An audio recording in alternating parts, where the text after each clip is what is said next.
Price Lord. கர்த்தருடைய நாமம் மகிமைப்படுவதாக. ஆண்டவரும் இரட்சகருமாக இயேசு கிறிஸ்துவின் ஈடு இணையற்ற அவருடைய வல்லமையுள்ள நாமத்தினாலே உங்கள் யாவருக்கும் என்னுடைய அன்பின் வணக்கத்தையும் ஸ்தோத்திரத்தையும் நான் தெரிவித்துக் கொள்வதிலே மிகுந்த மனமகிழ்ச்சி அடைகிறேன். பிரியமானவர்களே, என் ஆண்டவராக இயேசு கிறிஸ்து சொல்லுகிறார், லூக்கா எழுதின சுவிசேஷத்திலே 1 அதிகாரத்தில் 37வது வசனம் என்று நினைக்கிறேன்.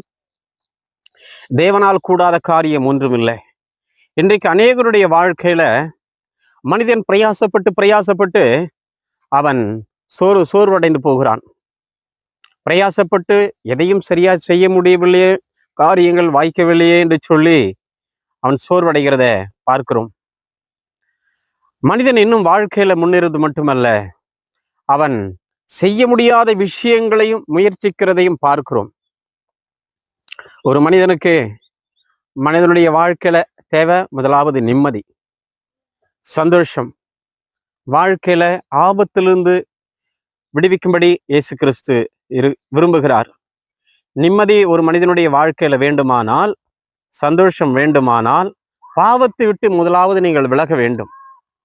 பரிசுத்த வாழ்க்கைக்குள்ளாய் நீங்கள் கடந்து வர வேண்டும். வேதத்திலே பார்க்கும் பொழுது பாவியான ஒரு ஸ்திரீ, அந்த பாவியான ஸ்திரீ கல்லெறிந்து கொள்ளுவதற்காக அந்த ஊர் மக்கள் கூடி வந்து கல் எரிய வேண்டும் என்று சொல்லி அவர்கள் வருகிறார்கள்.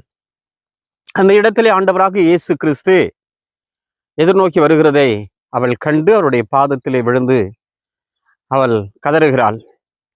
அப்பொழுது அந்த மனிதர்கள் எல்லாம் சொல்லுகிறார்கள், இவள் பாவியான மனுஷி, இவள் விபச்சாரக்காரி, இவளை கல்லெறிந்து சாகடிக்க வேண்டும் என்று சொல்லி அங்கே சொல்லுகிறத பார்க்கிறோம்.